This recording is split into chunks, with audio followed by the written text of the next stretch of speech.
Hello everyone, I'm Sir JC and you are watching Literature Unfolded. For today's episode, we are about to discuss the period of enlightenment in the Philippine literature. The period of enlightenment in the Philippine literature is generally considered to be during the late 18th century, particularly in the 1872 to 1898. Ang panahon ito ay kilala sa paggamit ng panitikan upang hamunin ang pamumunong kolonyal ng Espanya at ipaglaban ang mga karapatan at kalayaan ng mga Pilipino na humantong sa revolusyon at paghahangad ng kalayaan mula sa mahigit 300 years na pagkakasakop ng Espanya sa ating bansa. The Enlightenment period in the Philippine literature reawakened Filipino spirits because it fostered a sense of national identity and unity. Kung kaya't, tinawag din itong the period of reawakening. The Gomburza refers to the three Filipino priests, Mariano Gomez, Jose Burgos, and Jacinto Zamora. Sila ay pinatay ng pamahalaang kolonyal ng Espanya noong February 17, 1872. Dahil sila ay pinaghihinalaang kasangkot sa isang rebelyon. Ang kanilang pagkamatay bilang mga martir na pari ay naging simbolo ng paglaban sa pang-aapi ng Spanish rulers at malaki ang naging impluwensya sa kilusang makabansa sa Pilipinas. The Ilustrados began to write about colonization. Ang mga Ilustrados ay isang grupo ng mga Pilipinong intelektual na nagmula sa middle to upper class status ng lipunan at kadalasang may edukasyon mula sa Europa. With that, these Ilustrados or writers or intellectuals began to challenge Spanish colonial rule, highlighting the social injustices and promoting reforms. Their works inspired a collective consciousness and pride among Filipinos, contributing to the rise of a nationalist movement and the push for independence. Ang mga Ilustrado din ang namuno sa kilusang propaganda o propaganda movement. Sila ang nagtaguyod ng mga ideya ng reforma, pantay-pantay na karapatan at nasyonalismo na naging inspirasyon sa pagnanais ng kalayaan mula sa kolonyal na pamahalaan ng Espanya. With that, here are the objectives of the propaganda movement. First, to get equal treatment under the law.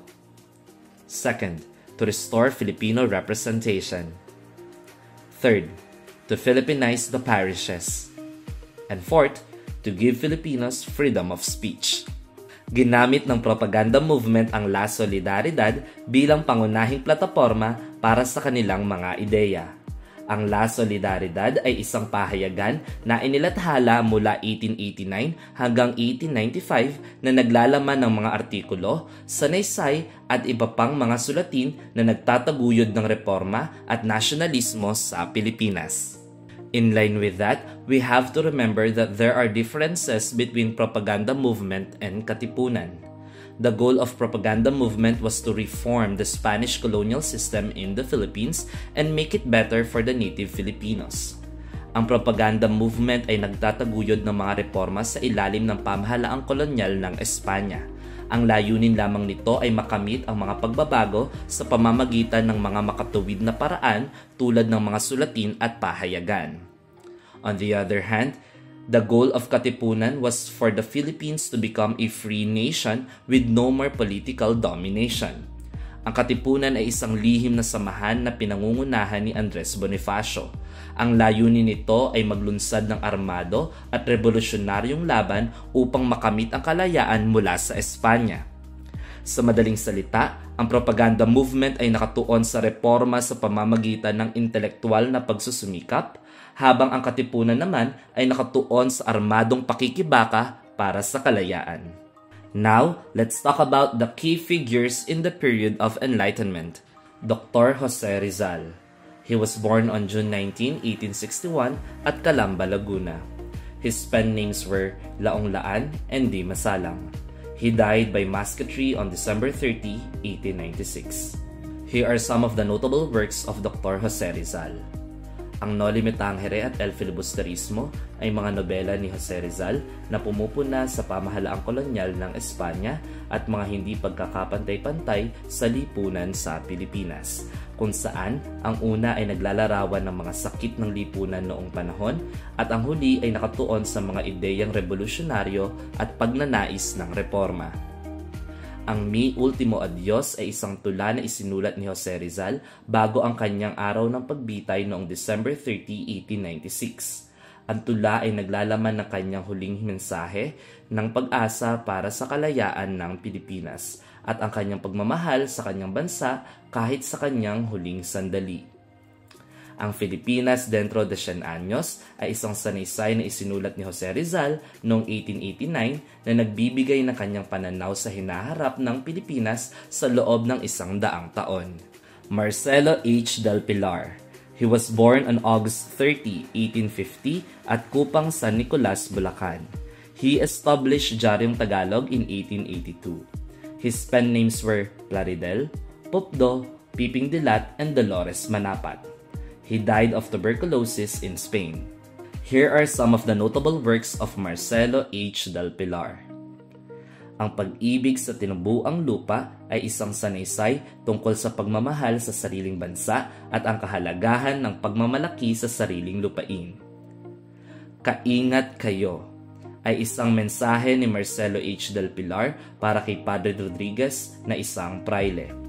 Sa sanaysay na ito, ipinapahayag niya ang kanyang pagtutol sa mga maling impormasyon at kasinungalingan na ikinakalat ng mga praile tungkol sa mga Pilipino at sa kanilang pakikibaka para sa reforma. Ang Dasalan at Tuksohan ay isang akda na naglalaman ng mga satirikong pagtingin sa buhay relihiyoso at pamahalaan sa ilalim ng kolonyal ng Espanya.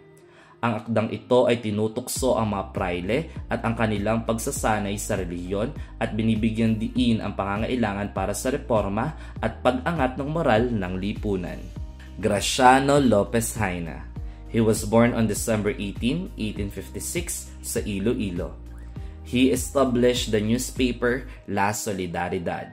He wrote 100 speeches which were published at Manila Philatica. He died in Barcelona on January 20, 1896. Here are some of the notable works of Graciano Lopez Haina. Ang pamagat na Fray Botod ay tumutukoy sa isang praile na karakter na may pangalang Fray Botod, na inilalarawan bilang isang mapansamantala at korap na leader ng simbahan.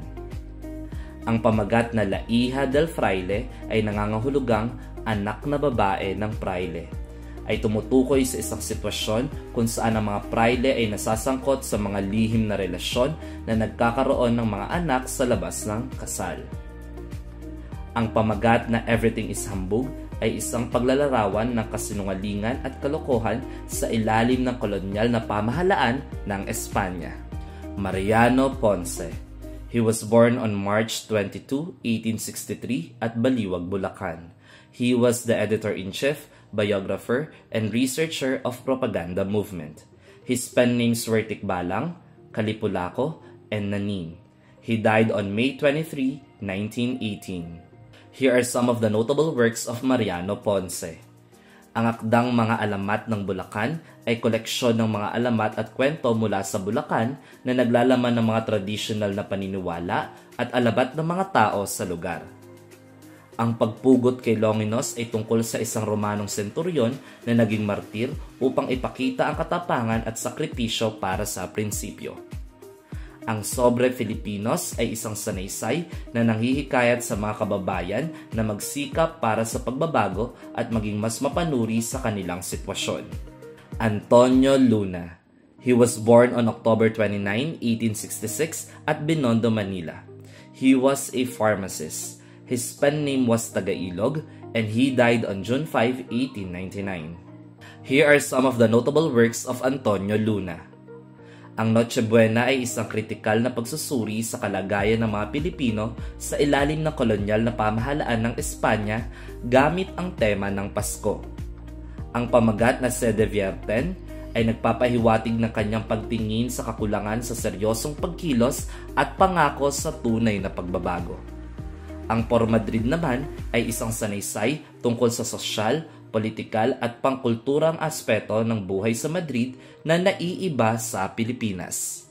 And that's it for today's video about the period of enlightenment in the Philippine literature. I hope you learned a lot. See you in our next video.